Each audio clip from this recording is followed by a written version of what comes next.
So we're in the book of Job, and I keep asking the question, how do we deal with life when things don't go well, when things don't go as planned, when we face difficulties and trials and suffering? And I'm not talking about stubbing your toe. I'm talking about those deep injustices in your life, those things where they just aren't fair, and that shouldn't have been allowed or tolerated or happened to you. How do we deal with that? Well, one of the concepts when you're going through a difficulty, you can talk about, I'm sitting in the mud, or I'm going through crud, and or something of that nature. And so I personally like the concept of sitting in the mud. That just is imagery that speaks to me. And when we talk about sitting in the mud, one of our tendencies is, instead of sitting in the mud with somebody else, we throw mud at them. We sling mud at them. And that's not what we're actually trying to do, but that's what Job's friends do. They essentially tell Job that you are getting what you deserved. They had to justify his agony on some level so that they could themselves be more comfortable. And so they were heaping on his misery and his suffering. They doubled down on their false accusations. They're saying, Job, you deserve this. And because they have no way to refute him, they are doubling down on what they're saying. They are not about to surrender. Because if Job's suffering is not a result of sin, then his friend's worldview completely shatters. They have nothing else to stand on. They don't want their prosperity to be in jeopardy, so they have to blame Job for his agony. Now, throughout the book of Job, the bulk of it is we have a discourse between Job and his friends. Job speaks, then Eliphaz speaks. Job speaks, then Bildad speaks. Job speaks, and Zophar speaks. And then they repeat the cycle. So we are now in the second cycle. And so this is the second time that Eliphaz speaks in chapter 15. And his first speech had a little bit of kindness, and that's completely gone in the second speech. He's no longer kind or patient. He removes any sense of courtesy that he may have. He says that Job is corrupt and vile, that he has no wisdom, that Job's words are nothing but hot air. So what Eliphaz is doing is a specific tactic in a debate. He started the debate by trying to refute Job's points, by trying to tell Job that he was wrong, or tell Job that he had an error in his line of thinking on some level. Essentially, he's telling Job he deserved what he got, but he can't refute that. So he goes to a next step, and he tries to discredit Job. That's a common tactic. Well, if I can't beat you, I'm just going to make you look bad. I'm going to try to discredit you so you no longer have any leg to stand on. Eliphaz is essentially saying, if God does not punish evil, what incentive is there to do good? Yeah, that's what Eliphaz is saying. If Job is not being punished for evil, why would Job then try to do anything good? Which it's on some levels makes sense. We recognize if I'm not going to get rewarded for doing something good, why would I even try? And if I'm not going to be punished for doing something bad, why wouldn't I? If I'm not going to be punished for stealing something from the store, why wouldn't I steal it? See, this is Satan's theology. Satan's theology is transactional. It makes serving God selfish. I'm only going to serve God if I get tangible worldly benefits from it. I'm only going to be faithful to God if He gives back to me. I'm only going to give financially to God if I get a good return on my investment and get more than what I initially gave God. That's what Eliphaz is saying. That is the conclusions of where he goes. So I serve God because I get something out of it. So Eliphaz is being harsh. He highlights Job's sins, or what he claims are Job's sins, and while at the same time, Eliphaz ignores his own sins. Remember, these are three friends. At the end of chapter 2, these three friends came and sat with Job for 7 days without speaking. We get the impression at the beginning that they were good friends, that they really cared about Job, that they wanted the best for him. But then once they get to their speeches, we see that his friends, while Job is suffering, his friends have nothing to offer him. They don't want to carry his burdens. They don't want to be there for him in his agony. Their words are empty and petty. But that's not enough. See, Eliphaz goes even further. He claims that Job only got rich because he bribed others. He only got rich because of deceit. Remember, Job was the richest man in the world, and all that stuff was gone. All of his livestock, all of his property, all of his kids were killed. His wife had forsaken him. His health was gone. He was an inch away from death. Eliphaz said that the success that Job had earlier in life was only because of bribery, because of lies. And so Job is now getting what he deserved because of his shady behavior earlier. His friend had to find a way to negate his past success. All right, so if we talk about the prosperity gospel, if Job had success in the past, how can we justify that within who God is? Eliphaz essentially says, well, you bribed people, you lied, you were shady about it. So Eliphaz is protecting his world view. He's saying, I've got to make sure that my life stands, that my conclusions are valid and just. So Eliphaz then describes a wicked man. He describes Job, calling him a hypocrite, a godless man. He blamed Job for his tragedies. So we can now, in this particular chapter 15, talk about Eliphaz the examiner. He is cross-examining Job, trying to destroy him as a person. What's interesting, in chapters 1 and 2, we see the heavenly court where God identifies Job as blameless, and then he offers Job to what many of your translations translate as Satan, but the Hebrew word is examiner or adversary or accuser. But that person in chapters 1 and 2 has completely vanished from the story. He's never back again. So Eliphaz is taking up the purpose of the examiner. He is trying to destroy Job. He is trying to put him down so far that he can't get up. But Job responds in chapters 16 and 17, asking for sympathy. His friends don't understand his agony. And he's saying, just take a moment to consider what I'm going through. Job is sitting in the mud, and his friends are slinging mud at him as opposed to sitting in the mud with him. They're not sitting in his pain. They're not sitting in his agony. They're not allowing him to express his difficulty. Job says that if the roles were reversed, he would have understanding for his friends, unlike what they have for him. He does claim, Job, that all of his tragedies are God's responsibility. Now, we know the story. Chapters 1 and 2, God offers Job to the examiner, says, test him. So really, God is giving permission for Job to endure all of this. So Job really isn't very far off in what he's saying. All of his stuff, all of his wealth, his family, his friends are all gone. But Job did not sin. He was blameless beforehand, and he is not sinning now as he's expressing his frustration and his difficulty. He put on sackcloth. He wept in humiliation. He buried his face in the dust. But there's a dilemma that Job is experiencing here. His dilemma is that he wants to die to be free, to have relief from this suffering, but he doesn't want to die before he's vindicated. He wants justice to happen. He desperately wants justice. He wants it to be made known that he is right. But his only relief seems to be death. He has suffered so greatly, he doesn't see any hope in this life because of his suffering.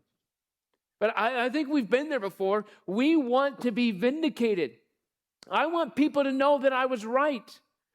I want people to know that I did everything I was supposed to do, that I was faithful to God, that I worked as hard as I could to obey him, that I lost sleep because I was trying to be as obedient to God as possible. I want people to know that. That's what Job is asking. That's a very reasonable thing to want. Now, we can't control that. I can't control that. But Job is expressing a deep desire that he has, which I think is a deep desire we all have. We want people to know that we are faithful to God. Like when I sacrifice for God, I want people to know, not in a self-righteous way, but Job is being blamed for wrongs he did not commit, and he's saying, I just want the truth to be known. I want to be known that I'm blameless, is what he's saying. He wants justice. His plea is for a fair trial. He's asking to take God to court, not in an arrogant way, but saying, I need a way to plead my case. That's what he wants. What a reasonable thing to want.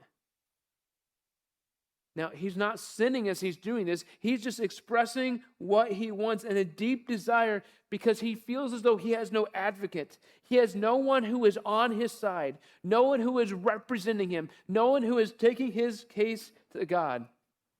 But praise be to God that we as followers of Jesus Christ have an advocate. Jesus is our advocate. He is the one who is constantly interceding to God on our behalf. We have hope that Job could only imagine. You see, Job desires relief. He is suffering immensely. He's suffering more than I can really imagine. All that he's going through is it's mind-blowing. Losing all those things so quickly. He wants relief from his suffering, but that also includes relief from his friends because his friends are just heaping on him. His friends refuse to be honest. They have shallow theology. They have to find a way to justify why this happened. They have to have a way that they can wrap their mind around the reasoning for the happenings of this world in order to be comfortable. You see, shallow theology is destructive because partial truths are dangerous truths. If I only have partial truths, then those things can be easily manipulated or corrupted to fit this agenda or that agenda. And when we don't have the full truth of who God is, then we come to destructive and dangerous conclusions that can be harmful to ourselves and others. So his friends only had partial truths. But Job is in a dark place. He's questioning why he's alive. Now, he's not advocating for suicide or taking his own life because life is a gift from God. But he's saying, what is the purpose of my life? I'm going through all this suffering. I'm enduring this intense agony. Why am I still here? God, why have you left me alive only to suffer in this horrific way? He's struggling with that. He's asking God to bring sense to this world. Job wants to be vindicated. He wants to be known that he is right with God. Not in an arrogant way, but in a way that's saying, what else can I do? Remember, Job has already spent time searching his heart, saying, is there unconfessed sin in my life? Is there sin I've not recognized? He's taken time to do that. He's saying, God, vindicate me. Now, Job is doing something that I hope we're confronted with. He's showing us that it is okay and even healthy to express our distress. When we're going through difficulties, it is good to express them. Holding it in, ignoring it, those things are unhealthy. Now, this doesn't mean we air our dirty laundry out all the time. This is not about complaining and moaning and groaning and whining. That's not what Job is doing. He is expressing deep pain and agony and saying, God, why are you allowing this? Because when we actually express our distress, our frustration, and our agony, what we are doing is we are articulating reality. The opposite of that is trying to create a false reality that's not legitimate. When we pretend everything is okay, we are creating a false reality. Job is articulating reality and saying, this is what it is. I am in pain. I am miserable. I need relief. There's nothing wrong with that. In fact, that's healthy. But we have convinced ourselves in the church that, we need to rejoice when we face trials of many kinds. Consider it pure joy and act like everything's okay. I'm good. No, I'm miserable, but I'm good. Right? Right? We shake hands, say, how are you doing today? I'm doing good. That's our response. Now, our cultural response here, when somebody says, how are you doing today? They're not actually asking how you're doing. That's just our greeting. I mean, let's be honest with that. Let's not condemn ourselves for how we greeted each other, but recognize that our response is superficial at best. And Job is showing us that we can go deeper. But part of the reason we don't go deeper is because of what Job's friends are experiencing. They are anxious and insecure at his afflictions and agony. Job is suffering horrifically, and it makes his friends really uncomfortable because they don't know what to do about it. They don't have the answers. They don't know how to go to him and make sense of what's happening in this world. And I think we have the same problem. When someone's suffering, it makes us a little anxious because we don't know what to say. And in fact, if we don't say anything, it's probably better than if we do say things. Because Job's friends were good until they started opening their mouth.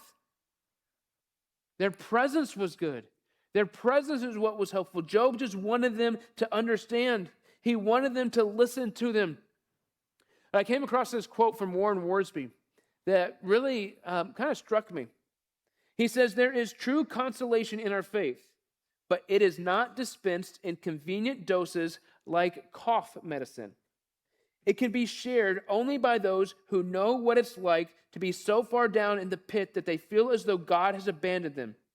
If you want to be a true comforter, there's a price to pay, and not everybody is willing to pay it. Now, I don't think the point is that we should desire to go through difficulties so we can comfort others.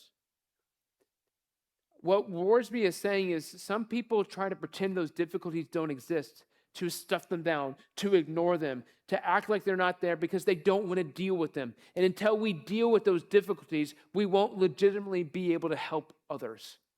When we spend time in those difficulties, processing them, not wallowing in them, but actually processing them, then we will emerge on the other side in a way where we can help others through their difficult situations. And when I say help others, that doesn't mean give them advice. That could be part of it. But when we're talking about helping others, we're talking about sitting with them in their difficulty. Because until I've sat in my difficulty, I don't have the strength or the comfort level to sit in with you in your difficulty. That's what Worsby is saying. And Job is just begging of his friends, sit with me. Just hear my heart. That's what he's calling out to them. But they don't. And we come to Bildad's second speech. Bildad can be referred to as Bildad the brutal. He's not kind in any way. His first speech was cold and logical.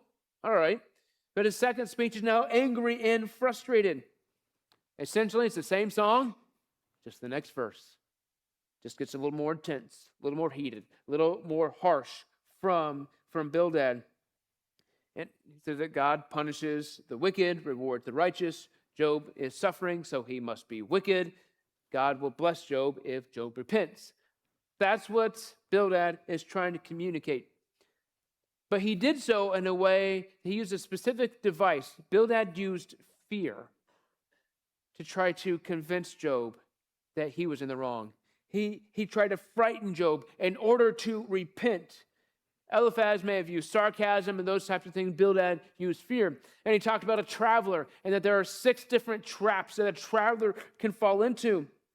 And those are various traps. But he is comparing Job to the traveler. That the traveler is trying to escape death in the same way that Job is trying to escape accountability from God.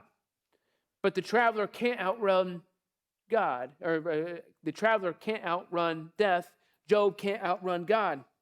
So the more the traveler or Job try, the more they try to outrun whatever they're running from, the weaker they become. Darkness surrounds them, and they have no hope. Bildad tells Job that he needs to accept his fate. He needs to repent or perish. Those are the options he gives them. You're going through all this. We have all these traps that the traveler can run into. You need to repent or you need to perish. But in chapter 19, Job responds to Bildad He essentially tells him words can heal or destroy.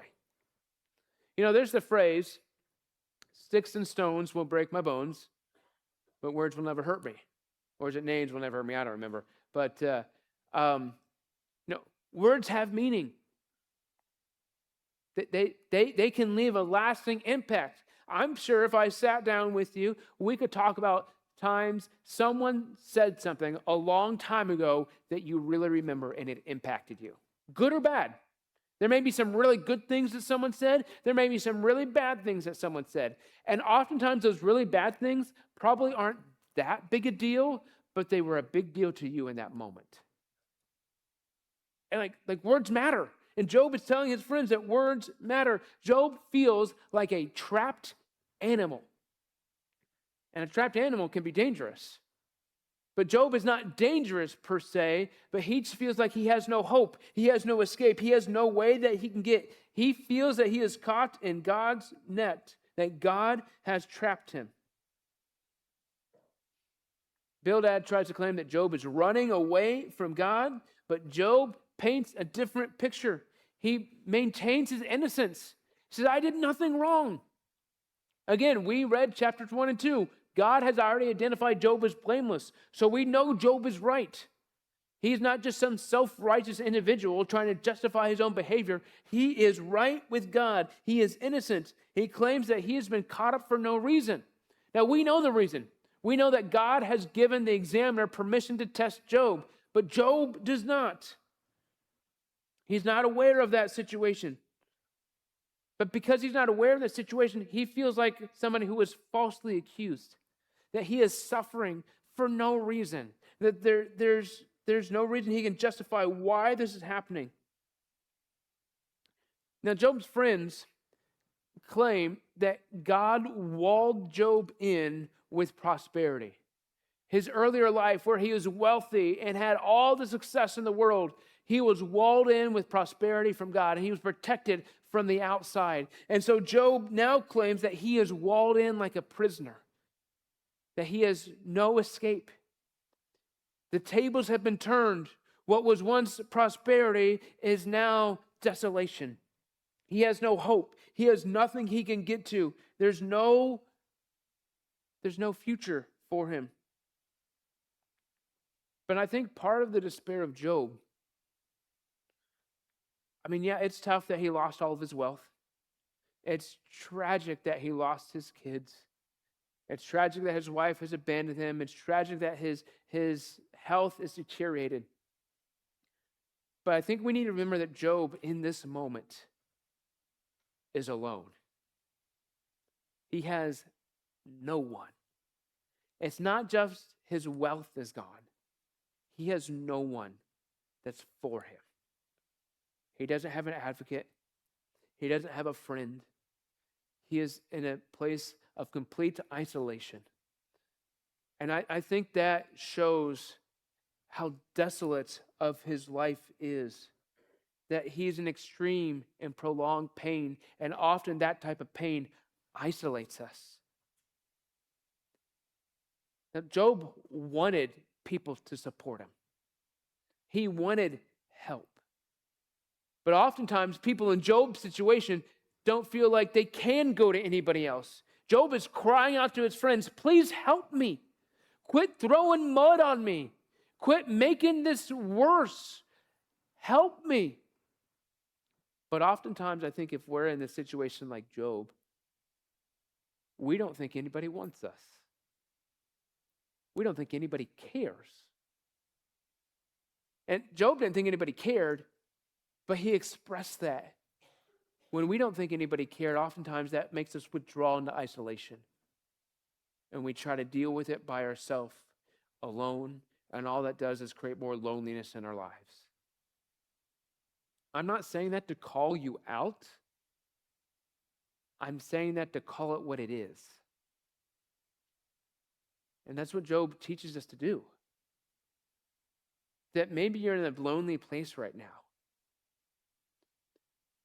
And I don't have the answer for you, but I do want to challenge you to articulate it, to call it out, to say what it is.